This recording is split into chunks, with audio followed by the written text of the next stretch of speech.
করি। আল্লাহুম্মা সাল্লি আলা সাইয়্যিদিনা ওয়া নাবিয়্যিনা শাফিঈনা ওয়া হাবিবিনা ওয়া মাওলানা মুহাম্মদ সাল্লাল্লাহু আলাইহি ওয়া আলা আলিহি ওয়া আসহাবিহি ওয়া বারাকা সাল্লাম। ইসলামী যুব আন্দোলন বাংলাদেশ তারাকান্দা থানাধীন ১ নং ইউনিয়ন কর্তৃক আয়োজিত কমিটি গঠন উপলক্ষে আজকের এই আলোচনা সভায় উপস্থিত আছেন ইসলামী আন্দোলন বাংলাদেশ তারাকান্দা থানা নেতৃবৃন্দ, উপস্থিত আছেন ইসলামী যুব আন্দোলন তারাকান্দা থানা নেতৃবৃন্দ, ছাত্র আন্দোলন নেতৃবৃন্দ, অঙ্গ সংগঠনের নেতৃবৃন্দ, দ্বীনি সংগঠনের দায়িত্বশীল ভাইয়েরা, সর্বোপরি আমার যুবক বন্ধুগণ। যুবকরা জাগলেই দেশ জাগবে, ইসলামী যুব আন্দোলনের একটা স্লোগান। আসলে যুগ যুগ ধরে আমরা যা লক্ষ্য করেছি, যুবকরা যখন কোনো কাজে সংঘবদ্ধ হয়, ঐক্যবদ্ধ হয়, যুবকদের আন্দোলনের সামনে কোনো বাতিল টিকে থাকতে পারে নাই, পারবেও না ইনশাআল্লাহ।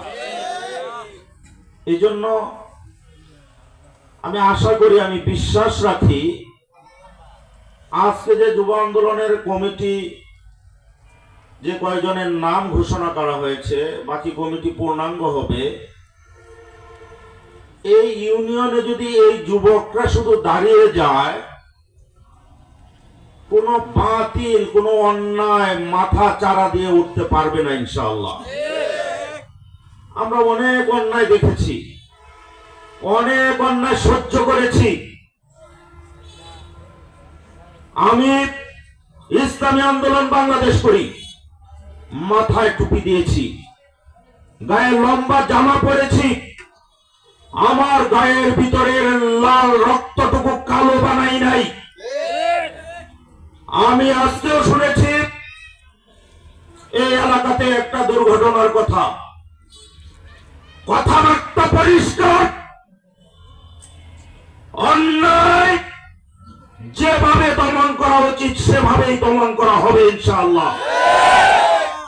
ও যুবক, তোমার আমার এই জীবনটা কে দিয়েছেন? আল্লাহ। এই যৌবনের রক্তটুকু কে দিয়েছেন? আল্লাহ।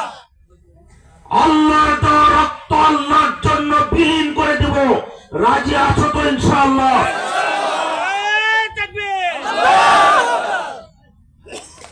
কোন তন্ত্র মন্ত্র আর কোন মানুষের আদর্শ বাস্তবায়ন করার জন্য আমার এই এলাকার যুবক তার রক্ত বিলাবে না। কথা ঠিক কিনা বলে? রক্ত দিতে হয় তো আল্লাহর জন্য দিব, রাজি আছো তো ইনশাআল্লাহ? পরিষ্কার কথাবার্তা। আমার এলাকার যুবকরা তাদের গায়ে রক্তটুকু যদি দিতে হয়, তাহলে আল্লাহর জন্য দিবে, আল্লাহর রাসূলের আদর্শ বাস্তবায়নের জন্য দিবে। যদি জীবনটুকু বিলিয়ে দিতে হয়, তাহলে আল্লাহর জন্য বিলিয়ে দিবে ইনশাআল্লাহ। সংগ্রামী ভাইয়েরা আমার, আমরা এদেশে স্বাধীনতার 54 বছর পার করেছি। বারবার ক্ষমতার পালাবদল হয়, এক দল যায় আর এক দল ক্ষমতায় আসে। আমরা অতীতে লক্ষ্য করেছিলাম, ক্ষমতায় আসার পরে তাদের গায়ের শক্তি দেখায়। আর এখন কি লক্ষ্য করেছি?